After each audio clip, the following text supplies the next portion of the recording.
mensagem é: vá até o fim. Olha para o teu irmão e diga assim: vá até o fim.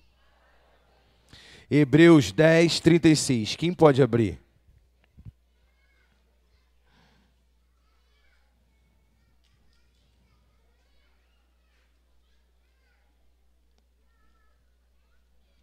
Quem achou, diga amém.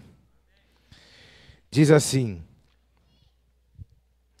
porque necessitais de paciência, para que depois de haverdes feito a vontade de Deus, possais alcançar a promessa. Diga assim: paciência, para que depois de haverdes feito a vontade de Deus, possa alcançar a promessa. Eu quero falar sobre perseverança. A palavra perseverança, irmãos, não tem nada a ver com teimosia. A palavra perseverança não tem a ver com resiliência. Resiliência é um processo. A palavra perseverança tem a ver com andar debaixo de uma palavra.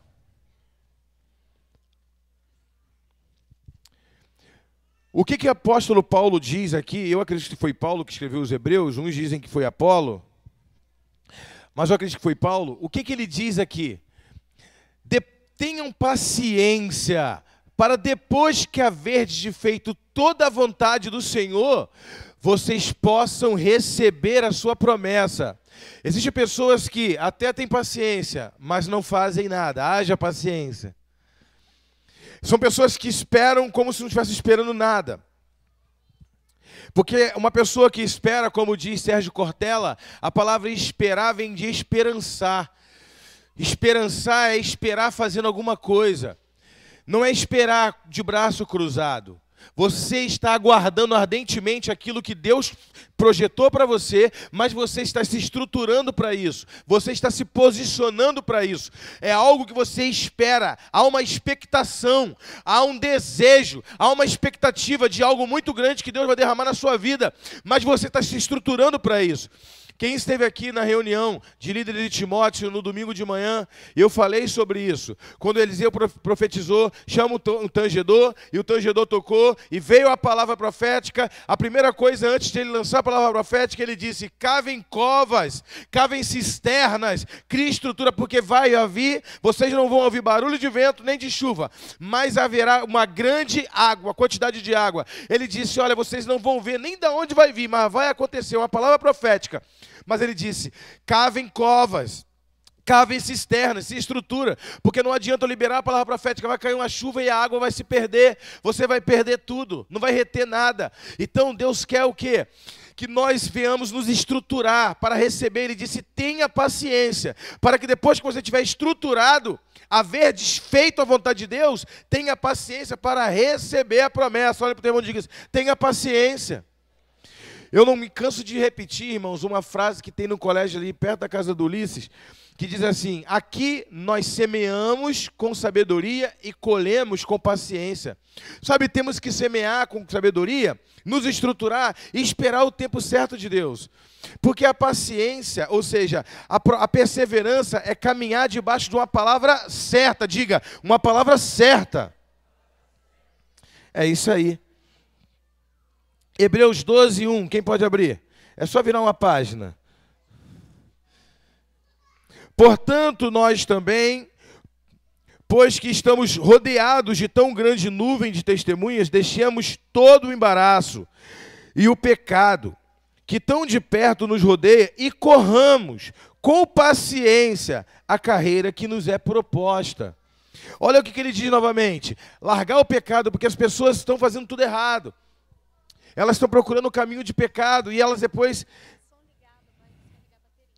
Então, a placa do Celta 3G13, que isso, hein? Está ligado, tá? O som, pode descarregar a bateria. Irmãos, andar daqui até o estacionamento perde pelo menos 10 minutos da palavra. Mas vai rápido. Amém? A não ser que a bateria seja Moura, eu fazendo comercial. Aí você pode deixar lá que está tranquilo, tá? O que Hebreus disse? Ele disse que se nós andarmos, abandonarmos o pecado, nos estruturarmos e com paciência, nós vamos correr a corrida que nos foi proposta. O problema, irmãos, é que está acontecendo hoje em dia que as pessoas não querem largar o pecado, andam sem paciência e querem correr a corrida que foi proposta para outros. Imagina, irmãos, Deus tem um chamado para mim e um chamado para você, porque somos pessoas diferentes, porém estamos andando juntos no mesmo propósito, que é o reino de Deus. Mas imagina só, você precisa se estruturar em você, saber o que Deus tem para você, e estruturar sua mente, o seu coração, e aguardar as promessas do Senhor, perseverar debaixo de uma palavra que vem de Deus, uma palavra que vem do seu líder, e andar debaixo de direcionamento. Imagina, irmão, se Moisés quisesse fazer uma arca no deserto para conduzir o povo para a terra prometida. Não, eu quero fazer igual Noé, quer correr a proposta de outro. Imagina se Noé pegasse um cajado para poder, vou tocar na água para poder cessar o dilúvio. Irmãos, se Deus tem uma corrida para você, corra a corrida que lhe é proposta. Quem está entendendo? Agora você pode dar uma salva de palmas para o Senhor Jesus? E perseverar nisso. Imagina, meu irmão, se Davi tivesse usado a armadura de Saul. Primeiro que ele não teria vitória, porque a habilidade dele era totalmente diferente de Saul.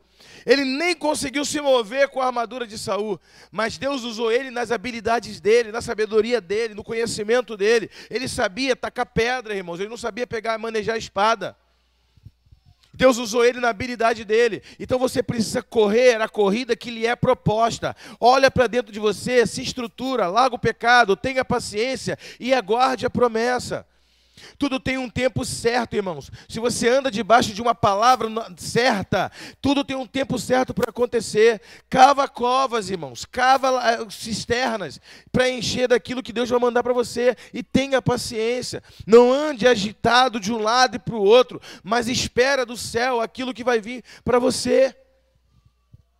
Essa é a promessa, porque quando você olha para o lado, você se frustra, porque você sempre vai encontrar alguém que é melhor do que você e outro que é o menos, que é menos que você, que pelo menos você acha. E você pode se frustrar por não ser igual ao Beltrano, ou você pode se sentir superior ao fulano. Se você se sente superior ao fulano, você criou uma tábua rasa, porque é só isso que você vai ter.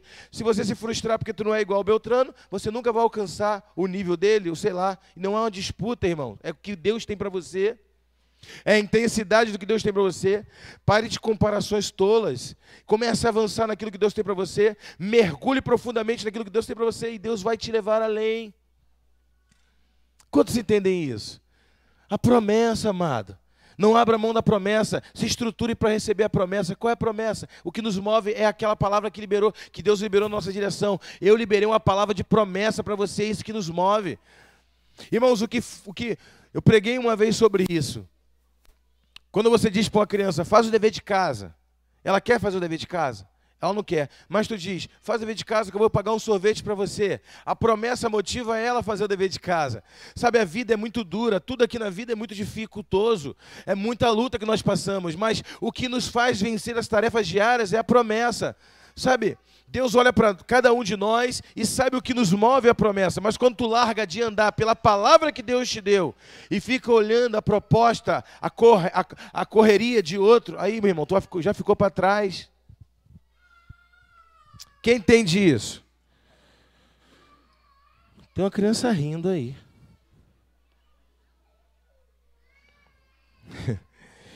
Imagina, Jesus disse assim, eu me alegro em fazer a obra do meu Pai.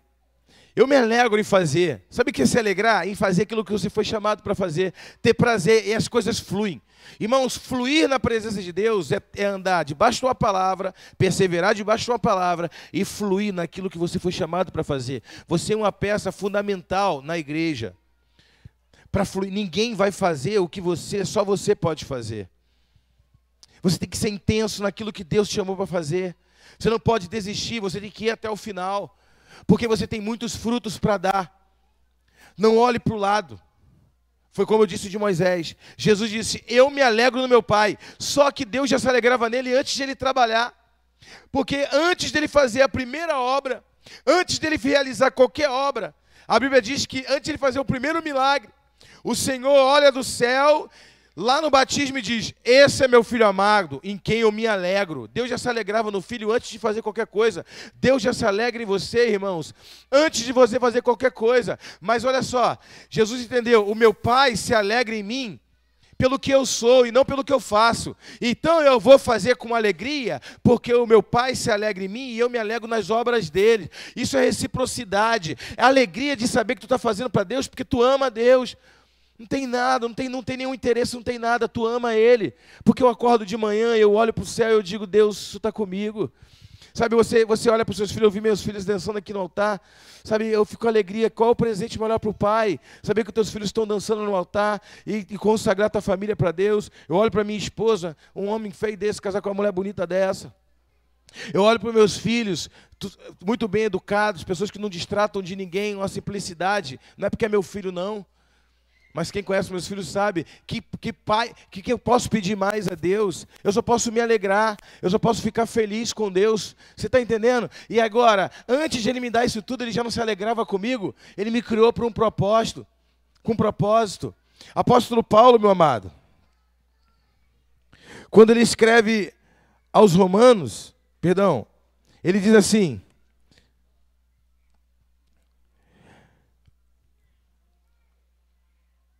corramos a Timóteo, porque eu corri a corrida que me foi proposta.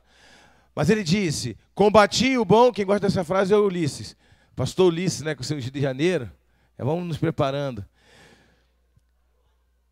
Combati o bom. Repita comigo: o bom. Se ele disse eu combati o bom combate, significa que existe um ruim combate. Existe outros tipos de combate. Sabe o que é combater outros combates que não seja o bom combate? É um combate que você luta por erro teu, por fracassos, por dificuldade de ouvir a voz proféticas. São lutas que você enfrenta que não tem nada a ver com Deus. São lutas que você enfrenta por não ouvir a voz de Deus, por não andar debaixo da palavra de Deus. Irmãos, se ele disse eu combati o bom combate, não foi qualquer combate. Ele disse eu combati o combate daquilo que tinha proposto para mim. Eu combati o combate de Cristo, daquilo que Deus colocou para mim. Agora existe passando luta no casamento, passando luta na família, passando luta no trabalho, passando luta na saúde agora, porque de tanto usar droga, abandonou a igreja, de tanto usar droga, agora está com problema no pulmão, está com problema no corpo todo, está passando lutas, está combatendo combates que não eram para combater. E aí você não pode dizer que seja um bom combate.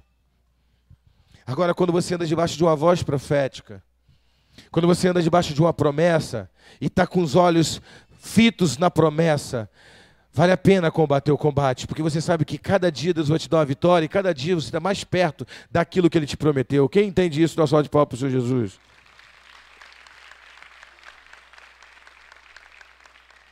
É isso aí. Imagina você perseverar, irmãos. Como eu disse, não é teimosia. É você estar debaixo de uma voz que te direciona a construir aquilo que Deus mandou você construir. Existem pessoas construindo coisas que Deus nunca mandou ele construir. Por exemplo, a Torre de Babel. Os homens começaram a construir a Torre de Babel. A palavra Babel significa dar nome. Ou seja, vamos construir uma torre, Nimrod disse. Vamos construir uma torre e vamos dar nome para nós. A palavra Babel significa dar nome para si. E aí vamos chegar no céu. E aí a Bíblia disse, que Deus disse: crescei-vos e multiplicai-vos, espalhai-vos pela terra. Isso não diz para ninguém se aglomerar num apartamento que vai até o céu, mas espalhar pela terra, a maior rebelião da história da humanidade. E eles estavam tendo sucesso naquilo. Meu amado, o maior fracasso que existe é você ter sucesso naquilo que Deus não te mandou fazer.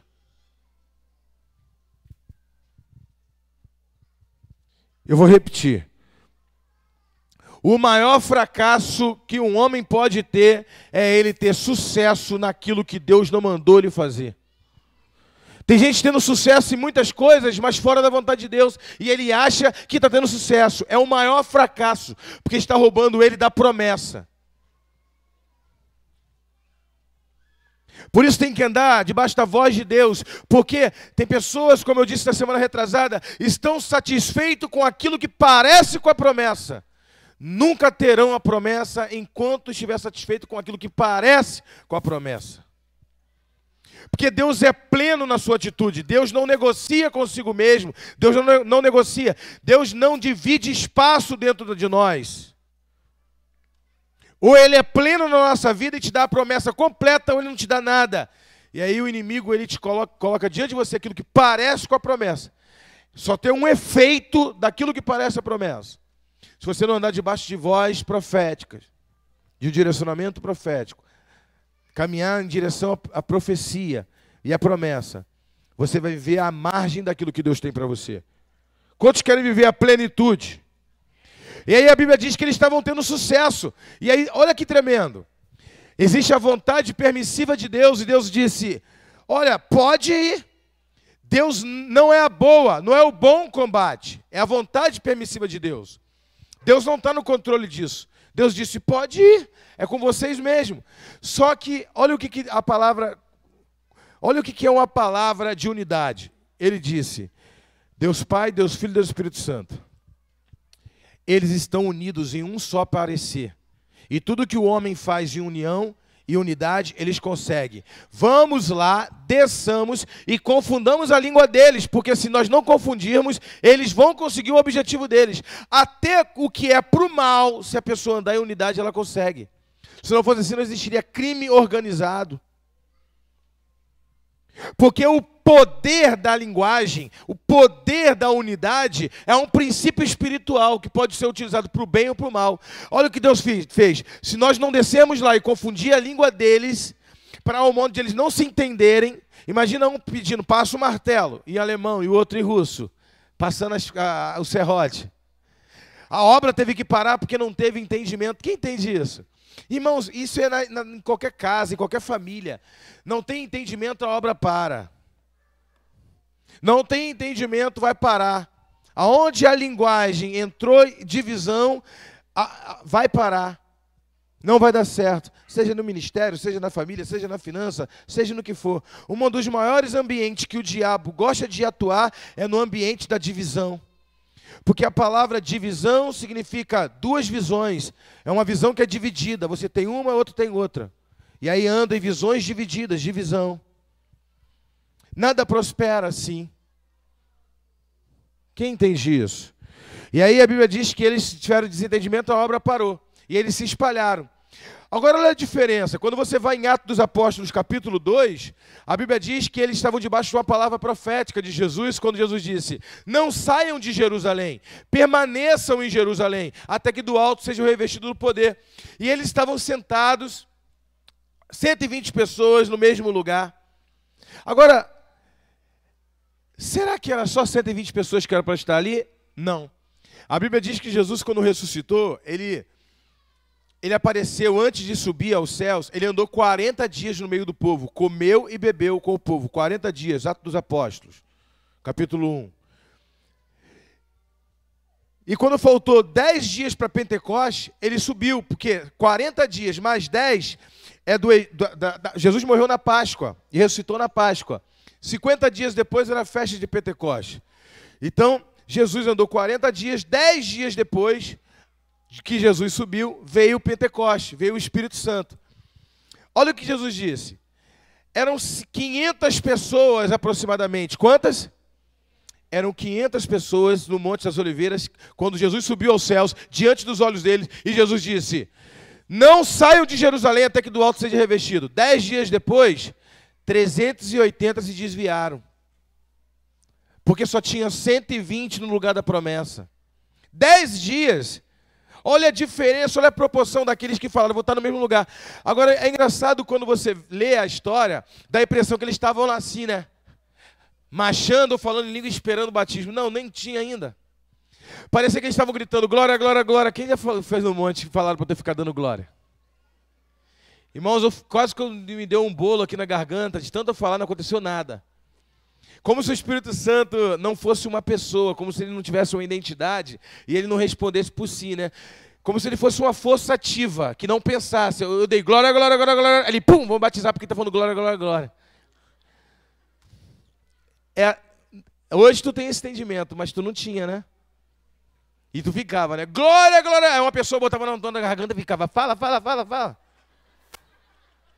Aí o Espírito Santo olhando assim, não, não vou, não quero, não é o tempo dele. Não quero, vai perder. E tu tá, glória, glória, glória, glória. Apareceu a Globo inteira, a Glória Maria, apareceu a Glória, apareceu... Até tua vizinha que chama Glória apareceu, mas não, o Espírito Santo não te batizou, não foi assim? Mas quando você estava deitado no teu quarto lá, de madrugada, o Espírito Santo veio e te batizou na cama, ou lavando a louça, não é assim? A Bíblia diz que eles estavam todos reunidos no mesmo lugar, e a Bíblia diz que eles estavam sentados. Ninguém estava esperando. Eles não estavam assim, ó, vem Espírito Santo, vem que a gente está te esperando. Eles não estavam clamando. Não dá a impressão que eles estavam lá, naquele culto anti-pentecostal, né? Porque foi de antes, né? Não é antes, não. Mas, né, anterior.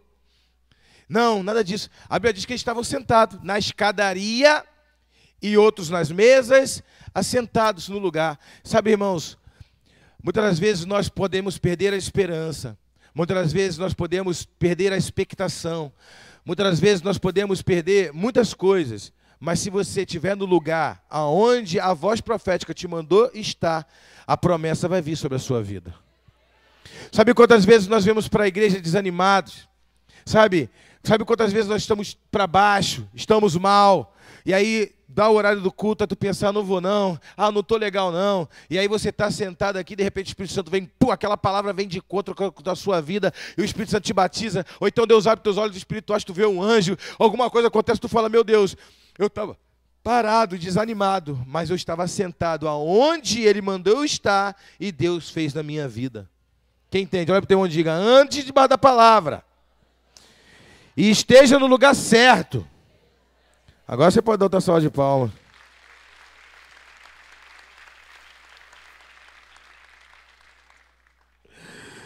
Meu amado. Abraão creu contra a esperança. Quando a Bíblia diz que Abraão creu em Hebreus, ele creu contra a esperança, está querendo dizer, olha, tudo contribuía para ele desistir. O corpo dele, o autor ainda diz assim, ó, o corpo de Abraão já estava amortecido. Eu preciso falar alguma coisa para vocês? A promessa, quando a Bíblia diz que a promessa era ele ter um filho, e a Bíblia diz que o corpo dele já estava amortecido. Não era o corpo não, tá, irmão? Vocês sabem o que estava amortecido, só a graça. Creu contra a esperança, irmão. Tudo bem, Abraão. É porque muitas das pessoas leem a Bíblia de maneira muito infantil. E quando você lê e diz, ele crê contra a esperança, ele diz, tá ruim para mim, Sarinha. Deus disse que eu vou, tem algum chá aí, sei lá, qualquer coisa, aquela vitamina, sei lá, um detox, alguma coisa, porque tá ruim. O maior milagre não é de fazer um filho, o maior milagre, tu já sabe o que é, Sarinha. Ela disse, é mesmo, meu amor, é muito tempo que eu não sei o que é isso. E aí a Bíblia diz, meu amado, que ele creu contra a esperança. Não é só isso, é claro. Mas imagina só, a Bíblia deixa bem claro que o Abraão, já tendo o corpo amortecido, ou seja, já um senhor de idade, sabe, ele creu na palavra, ele não creu no que as pessoas diziam a respeito dele. Sabe quantas zombarias ele deve ter enfrentado, dizendo, você vai ter filho dessa idade, está de brincadeira comigo? Sabe quantas palavras que desgastaram ele? Irmãos, é assim na nossa vida. Nós recebemos uma palavra, uma profeta. Irmão, entenda o seguinte, Deus contraria a lógica. Deus vai de encontro à lógica. Deus, ele é mestre em frustrar a lógica. Por isso o nome disso é fé, irmãos. Irmãos, olha, Deus vai nos chamar a viver acima do real. Eu não quero, irmãos, usar um discurso aqui de, eu vou fugir do real, pastor bitolado, a realidade tem que ser encarada como realidade. Eu sei, irmãos, um câncer continua sendo um câncer, uma AIDS continua sendo uma AIDS, mas eu creio num Deus que Ele vai sobrepujar todas as coisas, que Ele faz o real virar sobrenatural e transformar a sua realidade, o que é real se tornar a sua realidade. Eu creio, irmãos, eu creio que existe trabalho, que existe muita coisa que você pode fazer. O problema, irmão, que o homem já começa a ficar desesperado, né? E aí arruma logo uma H. Deus, irmãos, ele não tem compromisso com o que você faz. Deus tem compromisso com o que ele faz na sua vida. O que você faz, ele não tem compromisso. O que você faz, você tem que sustentar. Agora, o que ele faz na sua vida, ele sustenta. Entenda que Abraão, ele pensou que o filho da precipitação era o filho da promessa. Ismael é o filho da precipitação. É aquilo que você gera precipitadamente por não conseguir, a palavra de Hebreus, andar em paciência e se estruturar para receber a promessa. Ele já começou a agir pela força do braço. Eu acho mesmo que agora Ismael é o filho da promessa mesmo. Não, é o filho da precipitação. Mas agora eu nem tenho vigor para ter outro filho. Eu estou começando a achar que era ele mesmo que era o filho da promessa. Irmãos, se você crê contra a esperança, é crer contra toda a palavra que lançaram contra você, dizendo que você não pode, que você não consegue. Você é uma prostituta, você é um ladrão, você é um desempregado, você é um falido. E aí liberaram palavra sobre você e você aceitou essa palavra. Irmãos, quando as pessoas liberarem palavra contra você, você diga o seguinte: olha, eu não posso aceitar a sua palavra, porque eu já estou cheio da palavra que Deus colocou no meu coração. Pode dar outra salva de palmas para o Senhor.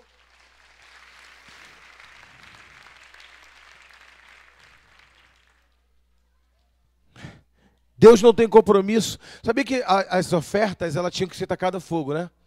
Deus não tem compromisso com fogo que ele não acendeu. Você sabia, irmãos? O nome disso é fogo estranho. Vocês sabiam que já aconteceu isso com algumas pessoas aqui na igreja? Pessoas chegarem e falar assim, cair em pecado sexual, né, fornicação, no compromisso. E aí chegar e falar assim, apóstolo, eu falei assim, meus filhos, andem em santidade, se separa, a palavra aqui do Shin significa se separar em santificação, espera, tem tempo para todas as coisas, Deus tem promessas para você, e a promessa tem que se esperar em santidade, assim como eu espero em santidade a vinda do meu noivo, você tem que esperar em santidade a vida do seu noivo, porque se você pecar antes, você está maculando uma espera, uma promessa, segura a onda. Mas a pessoa, apóstolo, é muito difícil, é um fogo. Eu já ouvi isso. É um negócio, apóstolo, quando a gente encosta, é um negócio, eu não sei responder. Olha, o teu irmão diga, isso é fogo estranho, irmão. Porque depois que casou, 2 meses sem tocar na esposa. 2 meses. Cadê o fogo? Ah, fogo do capeta, irmão. Era fogo estranho. É um fogo que eu não consigo. Nossa, eu fico, gente, que inveja que às vezes dá. Né? Tu fica até impressionado, gente que encosta assim, uau! Gente, poxa, Deus abençoe, né? Que depois de casar, fique. Após que era um gabinete, o quê? Tem 2 meses que não chega, já botei roupa, já fiz aquilo tudo, já até desfilei, já.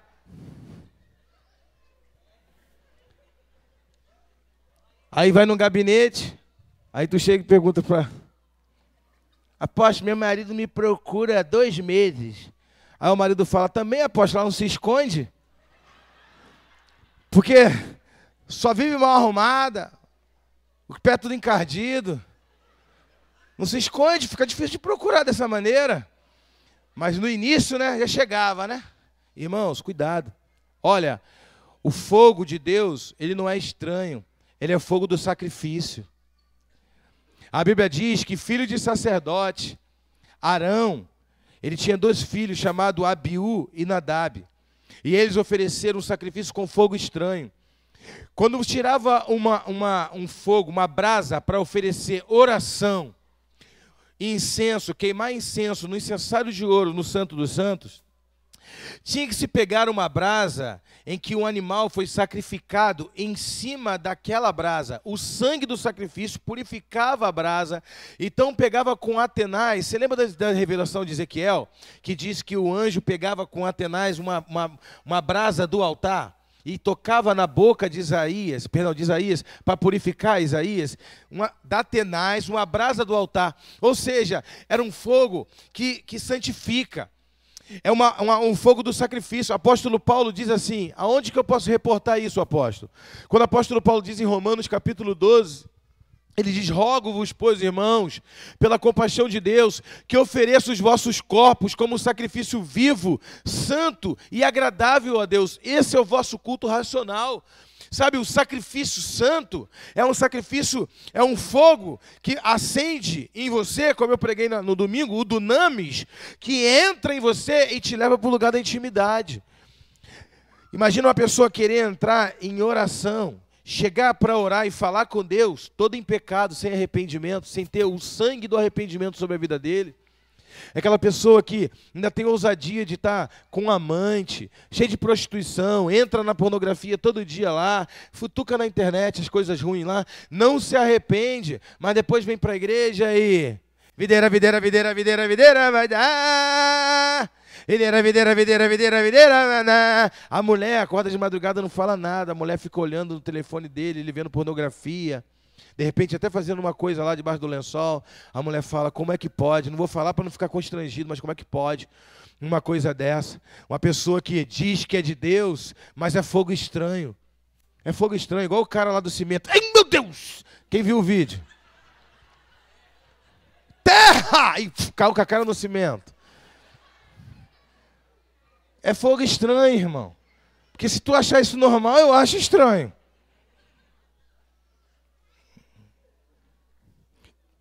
Caiu do tijolo, rodopiou na areia e caiu de cara no cimento. É uma obra completa. Aí tu fala, tá fazendo a obra.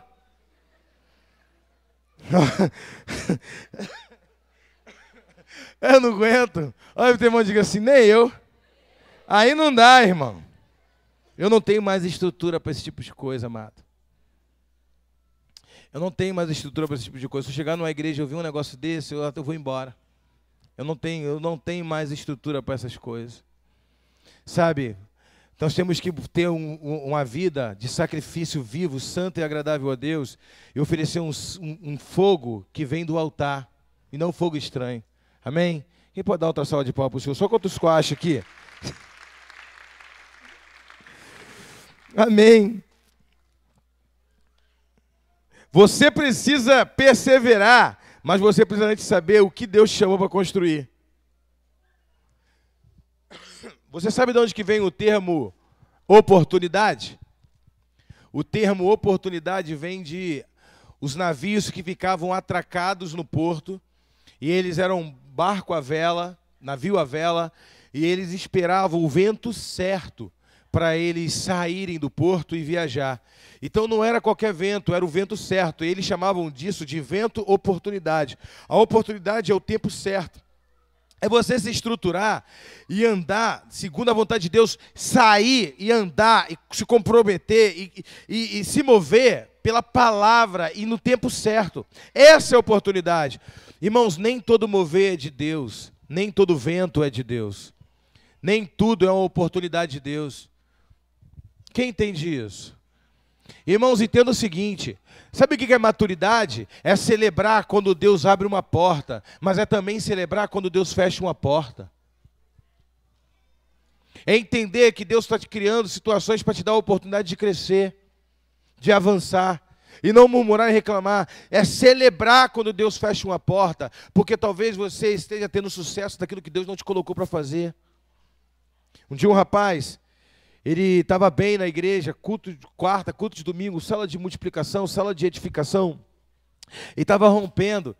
E aí o patrão ofereceu R$300 a mais no salário para ele. E esses R$300 a mais no salário, ele trocou de horário. Em vez de ele pegava às 6 e largava às 2 da tarde. Dava para ele fazer tudo. Por causa de R$300 a mais de salário, ele pegou às 2 da tarde para largar às 10 da noite. E largou a célula, largou o culto de quarta, largou tudo. Sabe, irmãos, nem toda porta você deve celebrar. Nem toda oportunidade é de Deus. Você tem que andar em visão com Deus. Eu sei que você tem que trabalhar. Eu sei que você almeja o melhor. Mas o melhor de Deus não te tira da rota que Ele te colocou. Eu não daria um cargo ou qualquer situação para o Jorge Lucas para ele me ver uma vez por mês. Eu não daria nada, nem montaria um negócio, uma empresa para investir, mesmo sabendo que meu filho ficar milionário, que ele ia afastar ele de mim, eu ia ver meu filho uma vez por mês. Qual o sentido da vida? Eu dar alguma coisa para o meu filho e poder ver meu filho. O que importa é que eu sei que ele está bem lá. Não, o melhor é ter relacionamento, irmão. Porque a vida passa, dinheiro fica. Mas relacionamentos são eternos, nós vamos ter relacionamento eterno com Deus. As coisas nessa terra não podem influenciar teu compromisso com a tua família e nem com Deus. Se te afasta de Deus, se te afasta da tua família, não é de Deus. Pode procurar outra coisa. E aí é hora que Deus te leva para o ambiente da lapidação. Como eu disse na semana retrasada, quando Deus tira Pedro do mar, tira do lugar que ele governa, do lugar que ele é o cara, do lugar que ele controla e diz, vem comigo, e leva ele para o lugar da confiança, do lugar da lapidação e diz, agora eu vou te ensinar a ser confiante, confiar em mim. Quando Deus diz para Abraão, ler-lerá, bidirecional essa palavra, site, ler-lerá em hebraico significa ser peregrino dentro de si. Eu quero te chamar para ser peregrino na sua história. Eu quero te levar para te conhecer. Eu quero te tirar dessa situação para você saber do teu potencial e aonde você pode ir. Você precisa ver o que Deus tem falado para você. Eu vou repetir, você precisa ver o que Deus tem falado com você. Que é isso, apóstolo? Como é que eu vou ver o que Deus tem falado? Irmãos, a palavra de Deus vira uma imagem na nossa mente. A palavra de Deus vira uma imagem na nossa mente. E aí ela vira uma promessa. Você tem que entender que quando Deus disse para Abraão, Abraão, sai dessa situação, eu vou te levar para conhecer a sua própria história. Quando ele disse isso, a primeira coisa que ele fez, olha, a areia do mar será a sua descendência como a areia, e as estrelas do céu. De noite ele olhava para as estrelas, ele dizia, uau, eu tenho promessa.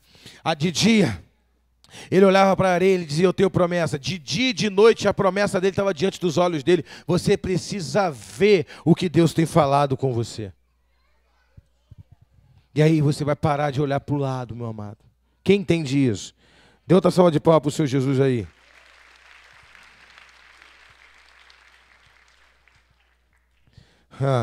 Oportunidade é aquilo que você espera.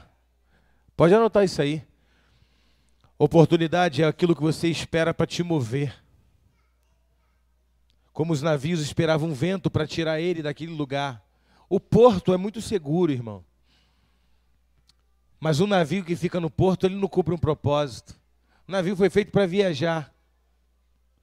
E muitas das pessoas têm medo de assumir o seu chamado, de se aprofundar em Deus. Primeiro, porque não largam o pecado. Segundo, porque não tem paciência. Terceiro, é porque não conseguem andar debaixo de voz profética. Não sabem criar estruturas. E não sou eu que estou falando não, irmãos. Paulão está falando. É ali o Paulão ali. Ó. Paulão. Você tem que liberar uma palavra. Foi liberada uma palavra a seu favor? Anda segundo a palavra. Irmãos, Neemias.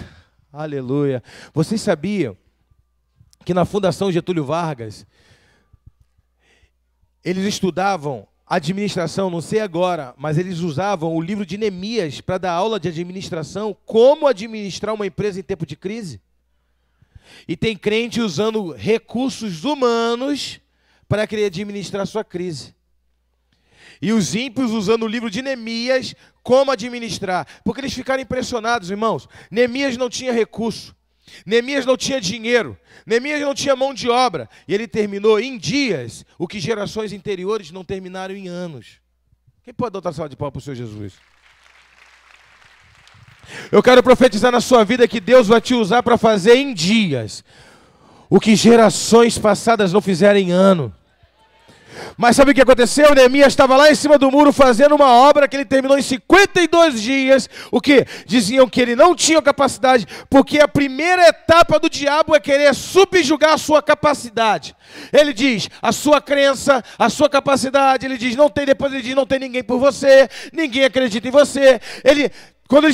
Sambalat e Tobias chegaram para falar com ele, ele falou assim, olha, eu não posso parar, porque eu estou fazendo uma grande obra.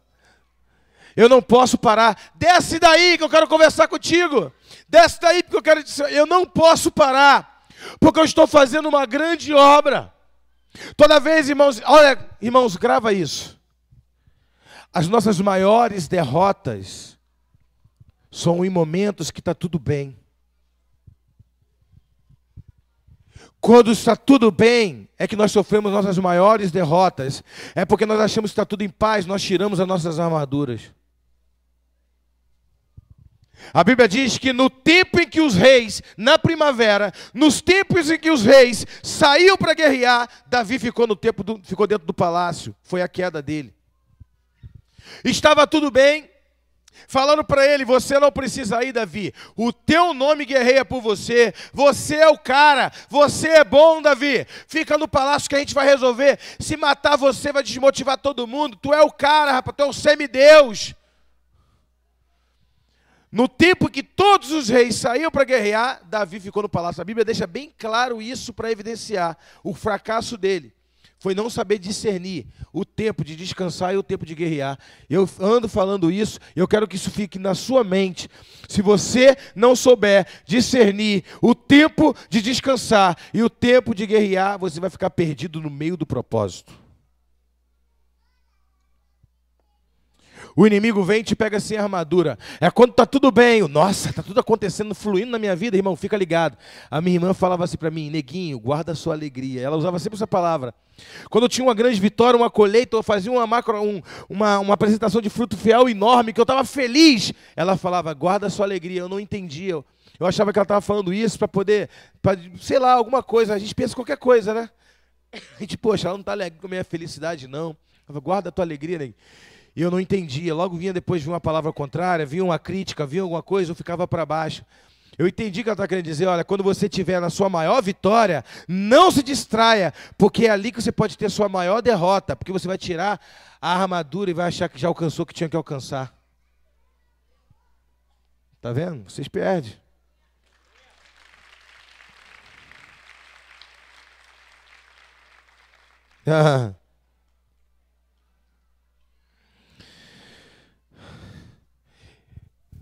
O que fez Pedro afundar? O que fez Pedro afundar, gente? Foi o barulho do vento? Foi o sapato dele que não era? Pedro, Tiago, João no barquinho. Pedro, Tiago. Como é que é? Barquinho. Pedro estava de... Como é que é, Vinícius? Não lembra dessa música, não? Que tinha do hip hop antigamente? A sandália de Jesus não dava para mandar direito. A sandália de Jesus não dá para mandar direito. Por quê? Porque ela não escorrega. E é verdade. Aí você vai dizer assim, talvez foi o sapato de Jesus que não favoreceu e ele veio, ele afundou. Foi a densidade da água que diminuiu.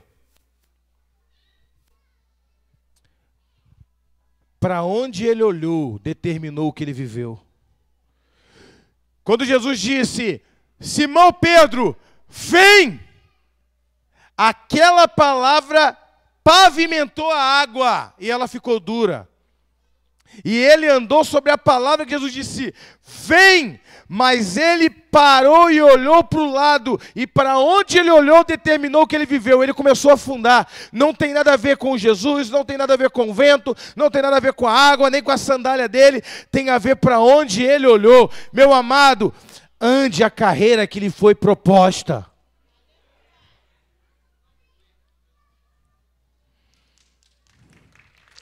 A Alessandra puxou aí. Glória a Deus. Aleluia. Meu irmão. Abra 1 Coríntios 16, 13 aí.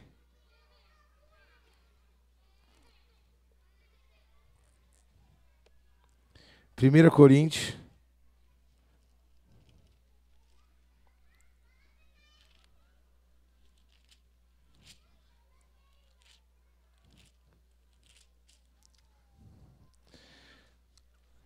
Vigiai, estai firmes na fé, portai-vos varonilmente e fortalecei-vos. Todas as vossas coisas sejam feitas com amor. Olha para o teu irmão e diga: vigiai. Não se distraia. Eu falei isso outro dia e eu vou voltar a repetir. Não se preocupe com o que te persegue. Se preocupe com aquilo que te distrai. Porque o que te distrai anula a sua conquista. Mas o que te persegue te coloca no rumo daquilo que Deus tem para você.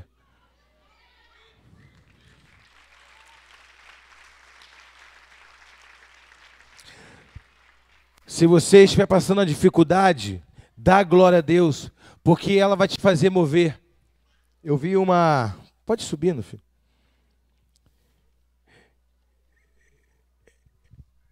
Uma vez num restaurante japonês, os japoneses queriam comer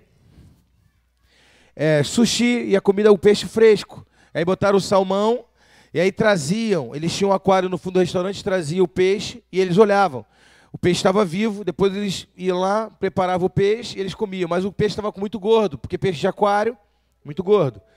E aí eles começaram a comprar peixe congelado do oceano, porque do oceano é mais magrinho. Mas eles também não queriam porque não estava fresquinho. Então eles tiveram uma ideia, eles colocaram num aquário maior um tubarão, que o tubarão ficava o tempo todo correndo atrás, o tubarão não para. O tubarão ele tem que andar o tempo todo.